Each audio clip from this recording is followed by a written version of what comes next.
और आज हम लोग डिस्कस करने वाले टेक्स्ट प्री प्रोसेसिंग टेक्निक्स के बारे में, टोकनाइजेशन, स्ट्रीमिंग एंड लिमिटाइजेशन के बारे में। तो चलिए, टोकनाइजेशन या text pre processing, basically text pre processing NLP के अंदर एक बहुत क्रूशियल और फर्स्ट स्टेज होता है। टेक्स्ट प्री प्रोसेसिंग क्या करते हैं, बेसिकली टेक्स्ट को हम तैयार करते हैं because the data set in any NLP problem, data set हमारे पास टेक्स्ट होता है और टेक्स्ट की प्री प्रोसेसिंग, चाहे आप न्यूमेरिकल प्रॉब्लम में क्लासिफिकेशन या रिग्रेशन भी कर रहे हो, इन that case also data set को हमें प्रिपेयर करना पड़ता है, प्रोसेस करना पड़ता है। सिमिलरली एनएलपी के केस में भी हमें टेक्स्ट को तैयार करना पड़ता है, मतलब क्लीनिंग करते हैं उसको रेडी करते हैं ताकि हम मशीन लर्निंग मॉडल या डीप लर्निंग मॉडल को पास कर सके डेटा को, in order to use the data for the training purpose.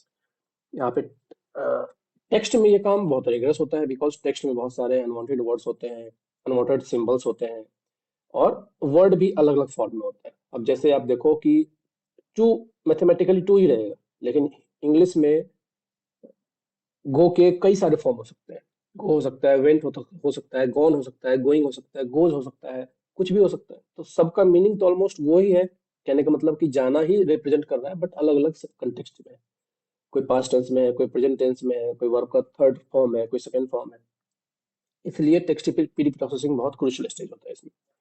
चलिए देखते हैं टेक्निक क्या क्या है। पहला कहता है टोकनाइजेशन, मतलब इसके जो स्टेप्स हैं, टेक्स्ट प्री प्रोसेसिंग में 3 स्टेज आते हैं: tokenization, stemming and lemmatization. Tokenization क्या करता है, वर्ड्स को या सेंटेंस को टुकड़े टुकड़े में ब्रेक कर देता है, पूरे कॉर्पस को। कॉर्पस का मीनिंग होता है यहाँ पे पूरा का पूरा डॉक्यूमेंट, आपके पास जितना भी डेटा सेट है उस सबको मिला के कहते हैं कॉर्पस। तो वर्ड को टोकनाइज करने का मीनिंग ये हुआ कि पूरे कॉर्पस में हर एक वर्ड को हम एक स्ट्रिंग फॉर्मेट में एक स्ट्रिंग बना देंगे, इसको बोलते हैं वर्ड टोकनाइज। जैसे कि यहाँ पे देख सकते हो डोंट, इनटू, डू, नॉट, ये सब टोकनाइज्ड है। तो जैसे कि अगर मेरे पास ये एक सेंटेंस है, मान लेते हैं यहाँ से यहाँ तक, तो इसको टोकनाइज करने का मीनिंग ये हुआ कि दिस को अलग कर देना, इज को अलग कर देना, द को अलग कर देना, मोस्ट को अलग कर देना, मतलब अलग अलग स्ट्रिंग में सेव करना। करंटली मान लेते हैं पूरा का पूरा एक स्ट्रिंग है, उसकी जगह हम एक एक वर्ड को एक एक स्ट्रिंग में सेव कर देंगे, ये कहलाता है टोकनाइजेशन। और ये क्या कहलाता है, word tokenization, because we are tokenizing each words. ये कहाँ पे काम में आता है, फ्रीक्वेंसी काउंट जहाँ पे करना हो कि हर एक वर्ड की मुझे कितनी बार रिपीट हुआ है एक वर्ड सेंटेंस में या एक कॉर्पस में, वो अगर ये एनालिसिस करनी है तो इस केस में बहुत यूजफुल है, या फिर वर्ड एम्बेडिंग में यूजफुल है। दूसरा होता है सेंटेंस टोकनाइजेशन। तो instead of word now I am considering whole sentence. तो पूरा का पूरा कॉर्पस डिवाइड करते हैं सेंटेंस में, डॉक्यूमेंट में, और एक एक करके जैसे हमने वर्ड को किया पूरे के पूरे सेंटेंस में करते हैं कन्वर्ट। सेंटेंस में कन्वर्ट करने से फायदा क्या होता है, पूरे एक सेंटेंस की मीनिंग, अब हमने द को अलग कर दिया, इज को अलग कर दिया, तो दोनों अलग अलग हो गए। बट अगर सेंटेंस वाइज अलग करेंगे तो एक सेंटेंस की मीनिंग प्रिजर्व रहेगी कि एक सेंटेंस क्या कहना चाह रहा है। सेंटिमेंट एनालिसिस जहाँ पे होता है वहां पे ये बहुत यूजफुल होता है, सेंटेंस टोकनाइजेशन। लाइब्रेरी कौन कौन सा यूज करेंगे, एनएलटीके यूज करेंगे, स्पेसी यूज करेंगे। वैसे आप मैनुअली भी कर सकते हैं, Python dot split method use करके स्ट्रिंग का, बट लाइब्रेरी स्पेशलाइज्ड है तो आप लाइब्रेरी यूज करके भी कर सकते हो। और जो स्पेशलाइज्ड टोकनाइजर है, जैसे सेंटेंस पीस है, वर्ड टोकनाइजर है, वो भी यूज कर सकते हैं। तो डिपेंडिंग अपॉन सिनेरियो कि हम क्या यूज कर रहे हैं, किस पर्पस के लिए यूज कर रहे हैं, कौन सा मॉडल यूज कर रहे हैं, आप कैसे भी यूज कर सकते हो। स्टेमिंग, अगेन स्टेमिंग क्या प्रोसेस करता है, stemming is the second stage. पहले टोकनाइजेशन करेंगे देन स्टेमिंग। स्टेमिंग क्या करता है, रूट वर्ड फाइंड करता है, जो भी वर्ड्स है, जैसे कि जैसे वर्ड्स है, मान लो इसी का अगर हम स्टेमिंग कर रहे हैं, मीन्स इसका रूट वर्ड क्या है, वर्ड, सिंगुलर वर्ड इसका वर्ड है। तो वर्ड्स को वर्ड में कन्वर्ट करना स्टेमिंग कहलाता है, रूट वर्ड में फाइंड करना। ठीक है, जैसे प्रोसेस है, तो प्रोसेस का रूट वर्ड प्रोसेस ही है, दैट का रूट वर्ड दैट ही है, स्टेमिंग का स्टेम है इसका रूट वर्ड। तो रूट वर्ड फाइंड करना स्टेमिंग कहलाता है। और स्टेमिंग टेक्निक क्या करता है, by removing common prefix and suffix, prefix और सफिक्स को रिमूव करके ये रूट वर्ड को फाइंड करता है। तो ये टेक्निक है इसका स्टेमिंग का। जैसे रनिंग हो गया, तो रनिंग में अगर आई एन जी और एन को हटा देते हैं, ये पूरा का पूरा, तो ये रन इसका रूट वर्ड हो जाएगा। रनर में यहाँ से एन ई आर हटा देते हैं तो ये रूट वर्ड हो जाएगा, बट रैन में ये काम नहीं करेगा। Ran is a past form, so it will not work for ran, but it will work for running और रनर। तो स्टेमिंग की कुछ एडवांटेज भी है, कुछ डिसएडवांटेज भी है। एडवांटेज ये है कि जब भी वर्ड में प्रीफिक्स और सफिक्स लगा हुआ है तो वो आराम से उसको कन्वर्ट कर देगा रूट फॉर्म में। बट अगर कोई और फॉर्म में है, वर्ड बिल्कुल चेंज हो गया है, इन दैट केस, जैसे बेटर का बेटर का रूट फॉर्म गुड होता है, लेकिन ये स्टेमिंग नहीं कर सकता, बिकॉज ये सफिक्स और प्रीफिक्स को रिमूव करने से बेट बन जाएगा बेटर की जगह, तो अलग ही वर्ड बन जाएगा। अगर मैं टी आर हटा दूं यहाँ से तो ये बेट बन जाएगा, which is another word, but इसका रूट फॉर्म है गुड। स्टेमिंग में प्रीफिक्स और सफिक्स का रिमूवल होता है, बट ये इसको यूज कब करते हैं, जब हमें फास्ट मतलब वर्ड का रूट फॉर्म बहुत जल्दी चाहिए, in that case we can use it. But इसकी लिमिटेशन है कि हमेशा आपको एक मीनिंगफुल वर्ड नहीं देगा। तो इसका दूसरा है कि एल्गोरिदम कौन कौन से हम यूज करते हैं इसके लिए, तो एक है पोर्टर स्टेमर और दूसरा है Lancaster stammer.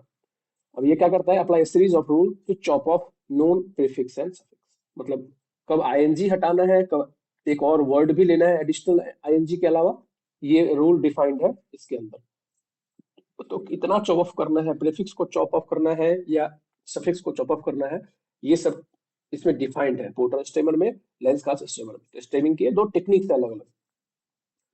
The process is fast, इसको यूज करने का मेन रीजन क्या है, ये बहुत फास्ट प्रोसेस होता है and straightforward, but can lead inaccuracies known as over stemming, too much of the words is removed. क्योंकि इसमें हम सिर्फ वर्ड रिमूव कर रहे हैं, इसको बोलते हैं ओवर स्टेमिंग, मतलब ज्यादा रिमूव कर दिया तो ओवर स्टेमिंग हो जाएगा, और अंडर स्टेमिंग मीन्स कि कम से कम वर्ड रिमूव किया और भी वर्ड रिमूव होने चाहिए, तो इसलिए ये सब इसके डिसएडवांटेज है। प्लस कि हमेशा जरूरी नहीं कि आपको मीनिंगफुल वर्ड ही देगा। इसका एप्लीकेशन कहाँ पे है, useful in search engine and information retrieval system, जहां पे फोकस क्या होता है, focus is on recall rather than precision. हमें सिर्फ रिकॉल करना होता है कि वर्ड क्या कहना, मतलब वर्ड क्या है, अप्रोक्सीमेट वर्ड हमें सिर्फ चाहिए, हमें एग्जैक्ट वर्ड नहीं चाहिए। तो इन दैट केस जैसे कि सर्च होता है सर्च इंजिन, वहां पे ये बहुत यूजफुल है। It allows for broader search result by considering various form of word as equivalent. काफी लॉन्ग आपको सर्च एरिया देता है, क्योंकि अ, इसके सिमिलर सिमिलर वर्ड्स के बहुत सारे वर्ड्स आपको मतलब ये यील्ड करेगा, ताकि आप गो से रिलेटेड जितने भी सिमिलर वर्ड्स हैं सबको सर्च कर पाए। इसका मेन यूज होता है यहाँ पर होता है इन्फॉर्मेशन रिट्रीवल में, जैसे कि सर्च इंजन में। इसी चीज को करने का दूसरा टेक्निक है लिमिटाइजेशन, मतलब रूट वर्ड फाइंड करने का ही दूसरा टेक्निक है लिमिटाइजेशन, स्टेमिंग के अलावा। तो हमने देखा कि स्टेमिंग में क्या होता है, रूट वर्ड हमेशा नहीं मिलता है, बट लिमिटाइजेशन में आपको ऑलवेज रूट वर्ड मिलेगा, बट ये टाइम लेता है। क्यों, क्योंकि इसके अंदर एक डिक्शनरी होती है पूरी की पूरी, डिक्शनरी में ऑलवेज जो मीनिंगफुल वर्ड है उसको फाइंड करेगा, then it will only yield a meaningful word. यही है लिमिटाइजेशन।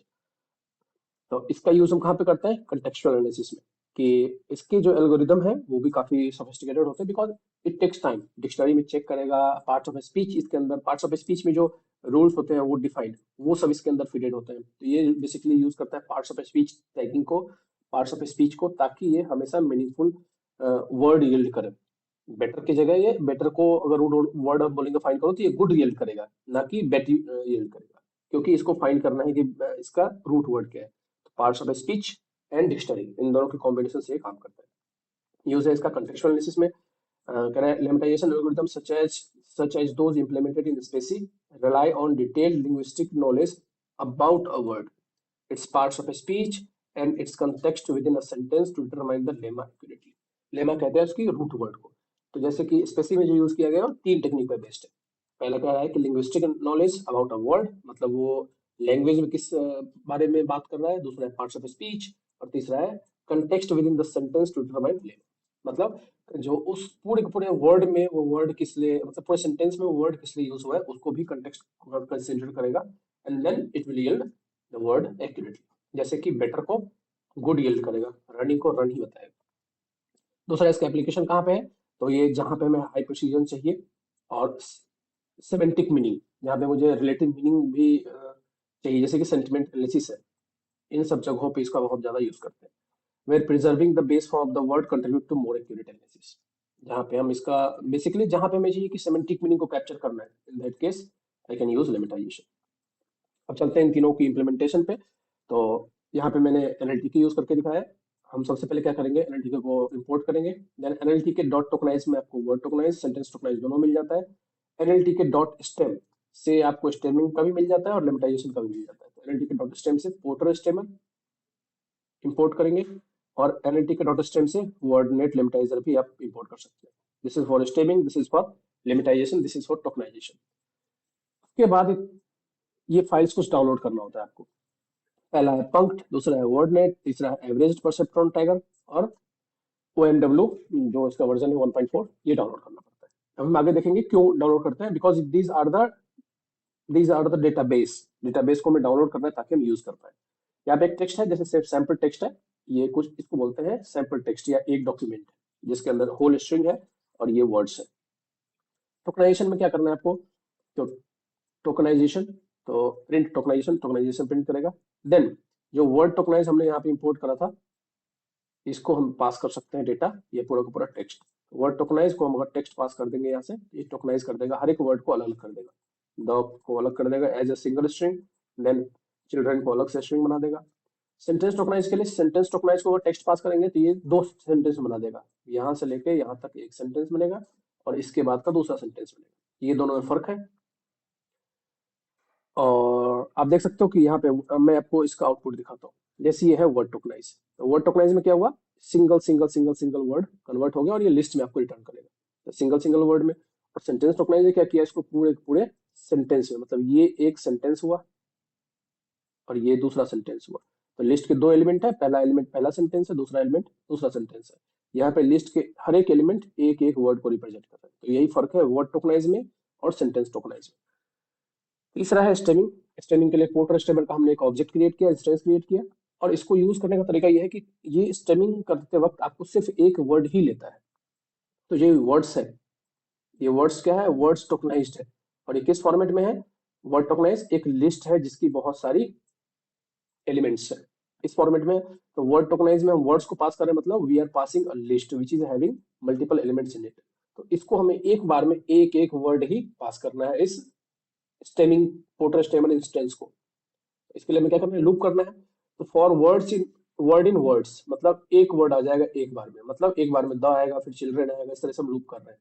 और फिर इसको पास कर रहे हैं, जो इसका ऑब्जेक्ट बनाया हमने, स्टेमर डॉट स्टेम नाम से हम इसको कॉल करेंगे। इसका एक फंक्शन है, मेथड है, और इसको ये वर्ड पास कर रहे हैं। ये क्या कर रहा है, उसका रूट वर्ड फाइंड करके लिस्ट कॉम्प्रिहेंशन हम यूज कर रहे हैं। तो यहाँ पे ये अगेन लिस्ट के अंदर उसको अपेंड कर रहा है। तो अब सेम लिस्ट ही रिटर्न होगा, but now this time this will be converted into root form. Children children हो जाएगा, आर आर आर ऐसे हो जाएगा। तो जब ये इसको हम रिटर्न करेंगे फिर प्रिंट करेंगे, तो आप देखिए मैं यहाँ पे दिखाता हूँ, इसका रिजल्ट भी दिखाता हूँ। स्टेमिंग के बाद क्या मिला, तो मैं एक बार जरा इसको इरेज कर देता हूँ। तो इसका जो रूट वर्ड, मतलब जो बेस वर्ड था वो ऊपर लिखा हुआ है और स्टेम्ड वर्ड नीचे लिखा हुआ है। ये इसका बेस वर्ड है और इसको हमने स्टेमिंग किया, उसके बाद ये रिजल्ट है। द को इसने ये बना दिया, लोअर केस में भी कन्वर्ट कर दिया, चिल्ड्रन का चिल्ड्रन ही है, आर का आर है, प्लेइंग को इसने प्ले कर दिया। तो आप देख सकते हो प्लेइंग को इसने प्ले कर दिया, बट आउटसाइड को इसने इनकरेक्ट चेंज किया है। आउटसाइड को इसने क्या किया, क्योंकि सिर्फ ये ट्रिम कर सकता है, चॉप ऑफ कर सकता है, तो ई को हटा के इसने कन्वर्ट किया, जो कि गलत है। आउटसाइड द ठीक है, वेदर ठीक है, इज ठीक है। अब ये वेरी, वेरी को इसने वेरी बना दिया, जो कि गलत है, बाकी सब सही है। ठीक है, तो स्टेमिंग में ये नुकसान होता है। नेक्स्ट देखते हैं लिमिटाइजेशन। हम सेम वर्ड पे लिमिटाइजेशन भी करेंगे। इसके लिए भी वर्डनेट लिमिटाइजर जो हमने इंपोर्ट करा था, इसका एक ऑब्जेक्ट क्रिएट करेंगे, वर्डनेट लिमिटाइजर का एक ऑब्जेक्ट, और लिमिटाइजर डॉट लिमिटाइज इसका मेथड होता है। लिमिटाइजर के अंदर लिमिटाइज मेथड है, जिसको अगेन हम यही करेंगे सेम, हम लूप के थ्रू, जैसे हमने यहाँ पे लिस्ट कॉम्प्रिहेंशन में लूप किया था फॉर वर्ड इन वर्ड्स। अब इसको हम वर्ड दे देंगे और यहाँ पे पीओएस टैग दे रहे हैं, ताकि ये पीओएस को यूज करे। वर्ब हमें कन्वर्ट करना है, बेसिकली हमें वर्ब चाहिए, तो वर्ब पीओएस में ये वर्ब हमें रिटर्न करे, और कन्वर्ट करने के बाद लेमा हम इसको रिटर्न कर देंगे। अब देखिए फर्क क्या पड़ा इसमें, स्टेमिंग और लिमिटाइजेशन में। स्टेमिंग में इसने दो वर्ड को मिस क्लासीफाई किया था, मतलब मिस प्रेडिक्ट किया था, वेरी को और आउटसाइड को। बट यहाँ पे आप देखो तो करेक्ट क्लासिफिकेशन किया, प्लस इसने कोई भी लोअर में कन्वर्ट नहीं करा है, इसको एज इट इज आपको रिटर्न कर रहा है। तो यहाँ पे आउटसाइड की जगह आउटसाइड ही रिटर्न करा इसने, प्लेइंग की जगह प्ले तो रिटर्न किया इसने, तो यहाँ भी ठीक किया, आउटसाइड को आउटसाइड रिटर्न किया, और वेरी को इसने वेरी रिटर्न ही किया। तो ये फायदा होता है स्टेमिंग में और लिमिटाइजेशन में। बट इसको रिटर्न करने में बहुत कम समय लगा होगा, इसको रिटर्न करने में थोड़ा समय लगा होगा। दिस इज टाइम कॉस्ट, इसके लिए आपको टाइम चाहिए होता है, और इसको एक डिक्शनरी चाहिए, जिसके लिए हमने अभी डिक्शनरी डाउनलोड किया था, वर्ड नेट। जो वर्ड नेट हमने लाइब्रेरी डाउनलोड किया था, इसके अंदर डिक्शनरी है वर्ड्स की, जिसको ये चेक करता है। तो वो चेक करेगा ना कि वेरी है डिक्शनरी में कि नहीं है। तो अब हम बात करते हैं कि अलग अलग जो डिक्शनरी हमने डाउनलोड किया वो किसके लिए है। तो एनएलटीके डॉट डाउनलोड पंक्ट क्या करता है, पंक्ट टोकनाइजर मॉडल है। जो कि सेंटेंस टोकनाइजर में काम में आता है, कि पूरा एक सेंटेंस को प्रिडिक्ट करने के लिए कि एक सेंटेंस कहाँ से कहाँ तक है।